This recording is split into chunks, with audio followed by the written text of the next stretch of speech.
Hey, welcome, all my right thinkers. Thanks for tuning in to check out your boy, P Funk. Thinking right out here in my life. What I do for you. I've been out here for a while today, and I got something good for you coming up right now. Let's go. Wright is a 25 rule to live by storyteller. Story with a message, story for life. I give life lessons. A lot of them come from the book, some of them from the dome. Today, I'm taking you to the book. I got some nice information for you. I'm going to mix it up a little bit like I do. Explain it to you. Hope you get the message. Let's go. Right thinking mission, and that's what I'm on, is to enlighten, inspire, educate, and motivate you, the individual, to a higher spiritual level of enlightenment. Right thinkers way of life through mental and spiritual discipline daily will help and guide you to obtain your goal of spiritual enlightenment, aka know thyself. That's my mission, that all right thinkers do just that. Knowing yourself is the creed or the mantra or the creed or the saying for right thinkers. Know thyself is the end goal. Let's find out why. A person who knows not and knows not that they know not is foolish. Disregard that. A person who knows not and knows that they know not is simple. You teach them. That's why I do what I do. For you, I appreciate you too. Stay tuned. A person who knows not and believes that they know is dangerous. Avoid them. I do. Excuse me. A person who knows but knows not that they know is asleep spiritually. I'm the spiritual alarm clock here to wake you up with knowledge of self. A person who knows and knows that they know is wise. Follow them. All these persons reside in you. Right thinkers know thyself. To Maya. We about to talk about my girl Maya.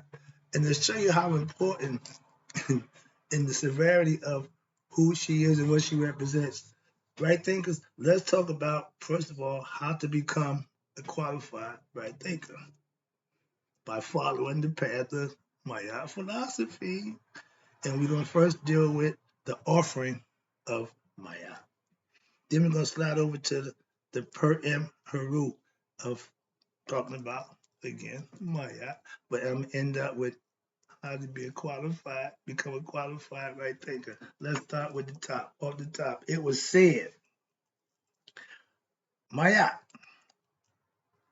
the guide for a righteous path. Selfishness, hatred, violence, lust, jealousy, greed, etc. are all acts that seek to what? Stop the orderly creation of the universe. That's Maya, aka the boat of a million years, which symbolically what Ra goes through with the aid of Maya. So stopping that boat means that you are trying to stop creation itself. This is good. Now, trying to bring creation to a halt, so to speak. You are trying to stop order.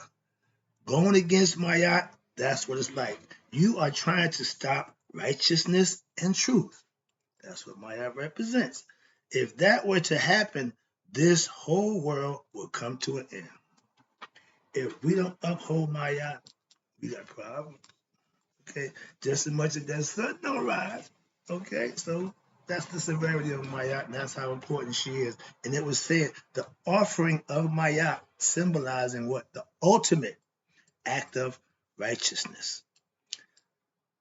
One of the main duties of the kings and the pharaohs was to what? Uphold Maya. Maya is the ethical basis for harmonious societal order, harmonious social order. It is also the duty of what? The king to protect Maya by opposing all who seek to what? Destroy peace and justice. The highest expression of the king's pledge to uphold Maya is to make the Maya offering. That's the little statue you see with Maya. That's the Maya offering. Okay. She's there with the ankh on her lap with the feather in her head. Let me give you a good look at that. See how the corner there? That's what Mayat represents. You giving her the highest ultimate concept. And in order to uphold, watch this. Oh no, this is right here. There are two roads traveled by mankind. Remember, choices. Those who seek to live Mayat.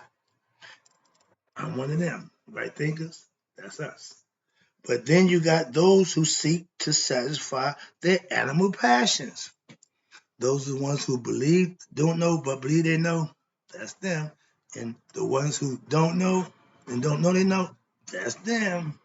Okay? So you got a few of them, got a few groups of them. But watch this.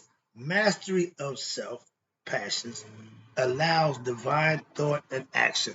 If you have control of your negative, your lower parts, that allow the divine action to take place. That means Maya you can interact on another level of consciousness, not the ego level. Moving on. In order to uphold truth and order. Excuse me. Sorry about that. Where was I? Oh yeah. In order to uphold truth, all must make offerings to Maya. The highest offering is living by the truth of the world and the truth of the beyond, the spiritual discipline. Those are the truths I live by.